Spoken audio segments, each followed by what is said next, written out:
me gusta la tendencia de las descalificaciones recíprocas, que en ese sentido se ha abaratado el micrófono. A mí la fama no me interesa, ¿verdad? Y si es poquita, mucha, me da lo mismo. No me interesa la fama. Yo no soy empleado de ninguna de esas empresas. No he sido empleado.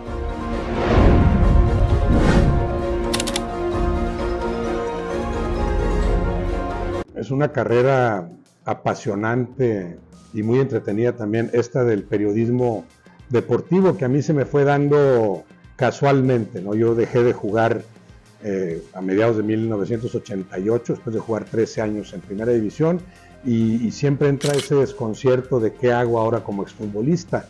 Siempre me gustó leer, siempre me gustó escribir, entonces se me ocurrió que yo podía escribir sobre fútbol.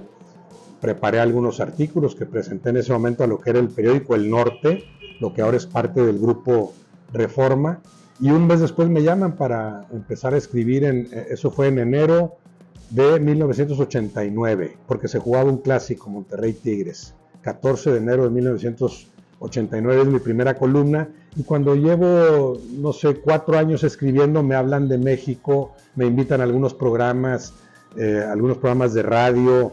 En aquel entonces me acuerdo con Rafael Puente y Gerardo Peña, mis amigos de toda la vida. Y después me habla André Marín para ver si yo podía ir como invitado primero a programas que hacía en ese momento Imevisión, que estaba apenas en el proceso de pasar a ser TV Azteca.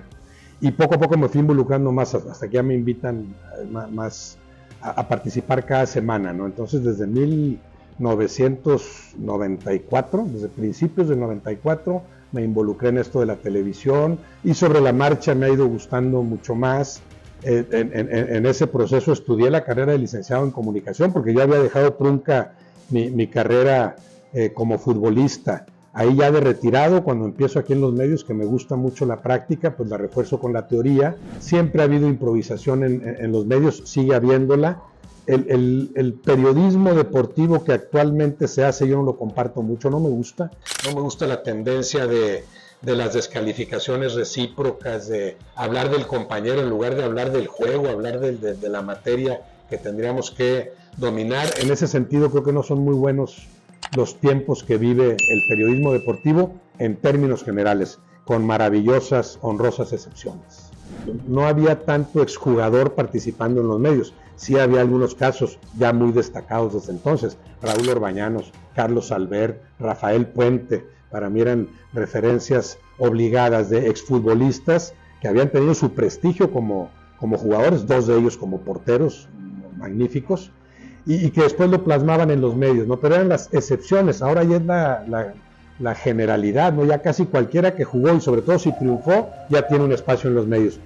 También se me hace que eso es excesivo, que en ese sentido se ha abaratado el micrófono. Con que hayas jugado, ya hablas de fútbol, cuando son roles muy distintos, ¿no? A mí me gustaría que en ese sentido fuera más profesional el asunto. Jugaste fútbol, pero también necesitas cubrir ciertos requisitos para que te demos un micrófono, para que te demos una pluma, sobre todo en espacios importantes, pero no ha sucedido así.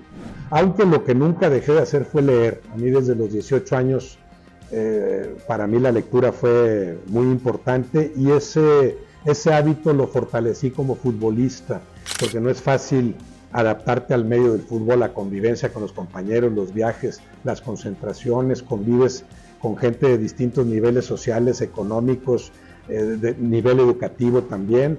Para mí la lectura fue como un refugio en el fútbol. Entonces, en mi lapso de futbolista, que fue de mis 18 años antes de debutar a los 20 hasta los 32 que me retiré, ese lapso de 14 años fue cuando más fortalecí ese hábito de la lectura, que después se convierte en necesidad, ¿no? Y ahora ya necesito leer incluso para dormir mejor. Entonces, bueno, la vocación de futbolista siempre estaba. Juegas fútbol y hasta que dejas de jugar te das cuenta de que no estabas preparado para algo más, o por lo menos no estabas formalmente preparado, como era mi caso. Yo era un simple futbolista al que le gustaba leer y al que le gustaba escribir de fútbol, y luego la fortuna me fue favoreciendo para iniciar esta otra carrera.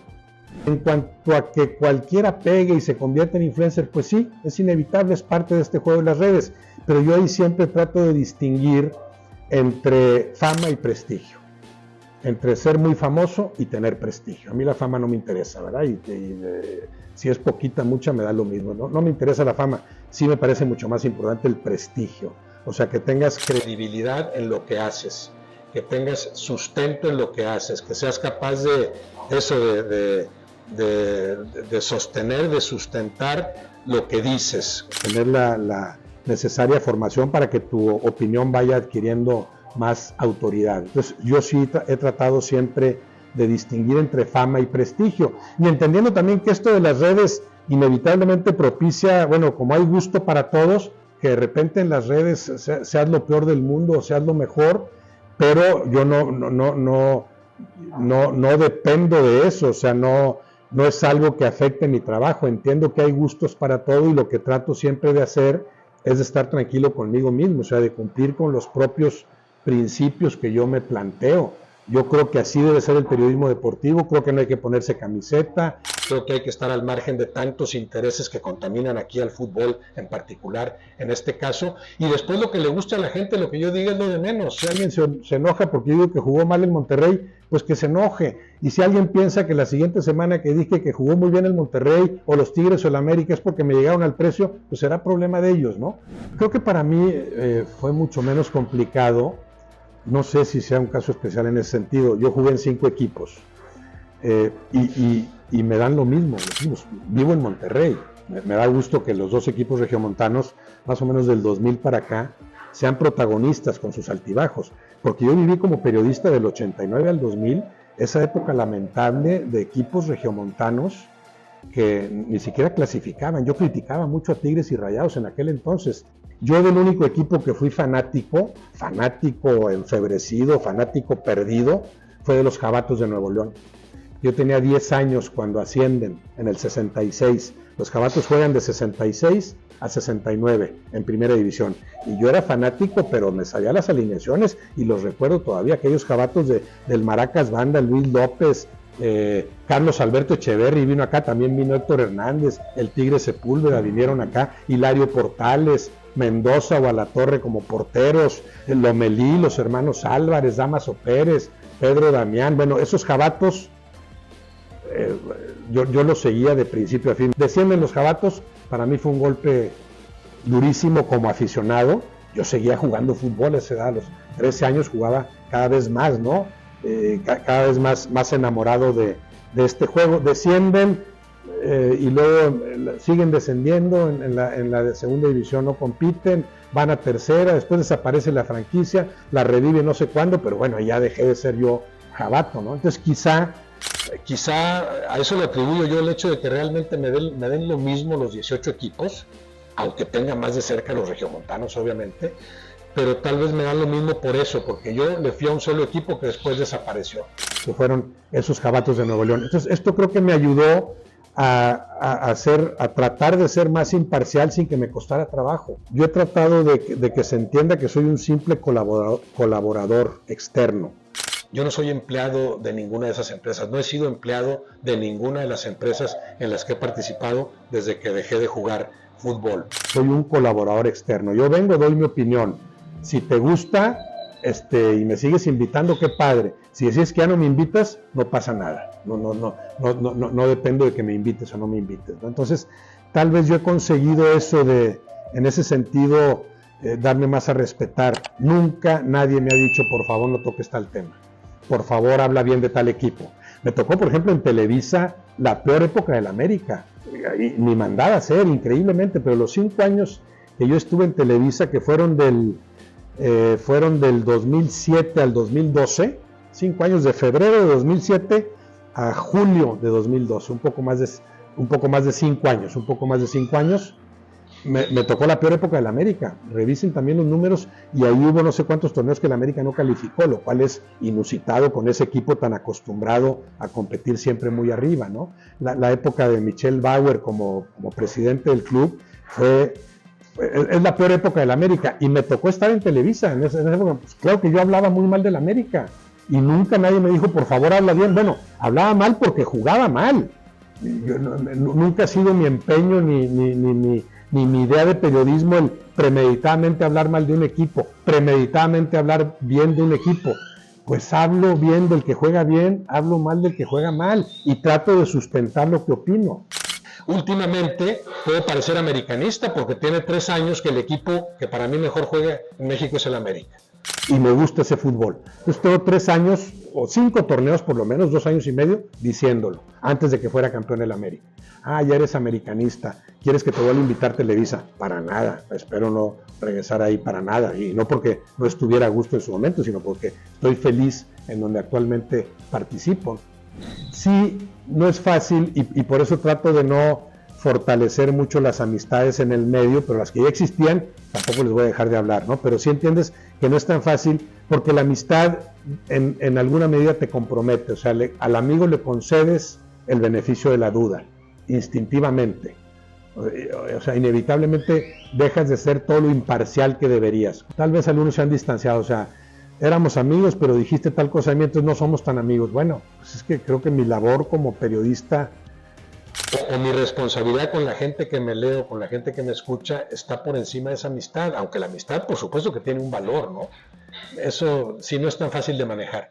Y por eso sí, porque te puedo decir la contraparte, dirigentes de los que nunca hemos sido amigos y ahora quieres ser mi amigo porque eres dirigente, pues ahí yo sí pongo cierta distancia, y algunos son muy amables y muy educados y muy hábiles para comunicarse o para fortalecer ciertos lazos, y ahí sí trato de mantenerme más firme. No podemos ser tan amigos porque yo estoy para hablar de lo que tú haces allá enfrente, ¿no?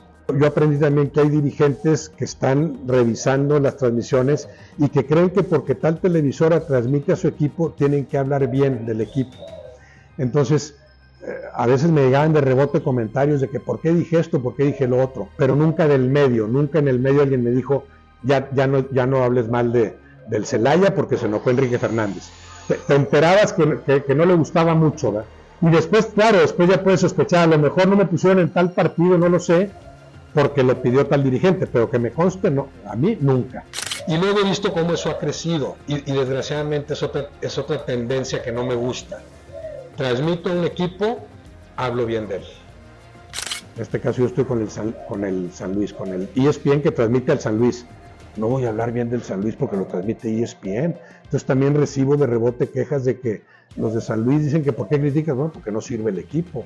Y cuando ha jugado bien, también lo alabo. O sea, digo lo que veo, lo transmita yo, ¿no? A mí me da lo mismo si es el San Luis o si es el América que transmite TUDN o es el equipo que transmite TV Azteca o uno que transmite Fox. Me da lo mismo para nada. O sea, mi crítica no está en función de qué equipo, o sea, qué televisora transmite este equipo. Pero desgraciadamente sí ha proliferado eso. Como es la empresa, hay que proteger a los equipos que transmitimos. Volvemos a lo mismo, desgraciadamente eso da rating. Este es el programa que más se vio porque este insultó al otro y el otro lo insultó peor. Se descalificaron recíprocamente y eso lo vio la gente, y ya no digamos con las redes, se multiplica, se viraliza. En lugar de decir, se viralizó este programa porque vean qué argumentos también sustentados de cada uno para definir cómo juega el América, cómo juegan los Tigres o el Monterrey, cómo juega la selección mexicana, cuál es el estado actual de nuestro fútbol. Vean qué polémica tan elevada. Eso no va a vender, obviamente. Pero entonces, como la descalificación y el insulto da rating, hacer que proliferen y a veces como que propiciarlo, a ver cómo le hago para que se enoje, para que me conteste fuerte y yo le contesto peor, me parece lamentable. Y desgraciadamente esa parece ser la tendencia. Yo tenía poco de haber llegado a TV Azteca. Según yo tenía 3 meses, en marzo de 94 ya participaba yo cada semana y viene el Mundial, entonces es muy pronto, y el Mundial quiere decir, está haciendo un programa estelar, hablamos de los protagonistas, que era un programa ya con un prestigio muy bien ganado, lo que había hecho José Ramón en mundiales anteriores y en eventos olímpicos. Entonces te diría que ese momento fue el más difícil para mí por lo que vi que representaba, la presión que implicaba, ¿no? Entonces creo que tardé tal vez en soltarme, en alivianarme, en tomarlo más. Ven a hablar de fútbol, di lo que sabes y no pasa nada, no estés pensando en las repercusiones. Como ahora, eso tienes que aplicarlo. Respetar tus propios principios, y ya que los respetaste y que te preparaste al máximo, bueno, lo que la gente interprete lo que dijiste, pues ya es problema de la gente, ¿no? Mientras tú estés tranquilo con haberlo dicho lo mejor posible. Y después ya me acostumbré, porque también es otra cosa que no me gusta. Vamos a reírnos y vamos a entrarle a la comedia aquí. No. Me encanta la comedia y admiro a muchos comediantes, pero aquí estamos para hablar de fútbol. Y tampoco quiero decir que el fútbol sea una cosa tan seria, no, para nada. Es un juego que hay que jugar bien, que hay que jugar con responsabilidad, pero no venimos aquí a reírnos del chiste que contó el otro, ¿no? Entonces he tratado también de no caer en eso, en esa tendencia, claro, con el costo que puede implicar. Tal vez eso hace que la gente me perciba como no se ríe con nada y está amargado, ¿no? Estoy feliz con este rol que desempeño, nunca he tenido vocación para nada más, nunca pensé en ser director técnico, no he pensado en ser dirigente. Hubo ahí algunas medio como propuestas, unas más firmes que otras, nunca me interesaron, nunca las tomé en serio porque me encanta lo que hago y quisiera seguir haciéndolo. No, ahí me emocionan más los grandes escritores, ¿no? Pero al principio tal vez sí, qué gusto haber conocido a tal personaje, ¿no? Y después te vas acostumbrando, vas entendiendo que son seres humanos, que la gente los idealiza, ¿no? Estás con Menotti, pero ya platicas con él al aire y fuera del aire y te das cuenta que es una persona muy preparada, muy inteligente, pero que tampoco tienes por qué idolatrarla, convertirla en Dios, ¿no? Pero sí aprender a respetar a los que llegan ahí por algo. Yo trato también de separar los roles. A Pelé lo respeté muchísimo como futbolista. Platicar con Pelé de fútbol o que él me soltara un concepto que a mí me embelezara o me atrapara, pues no, como si es con Valdano, como si era con Cruyff, como lo es con Guardiola, ¿no? Entender, tú es lo máximo que he visto como futbolista. Tus conceptos de fútbol los conceptos sustanciales de fútbol prefiero buscarlos en alguien más.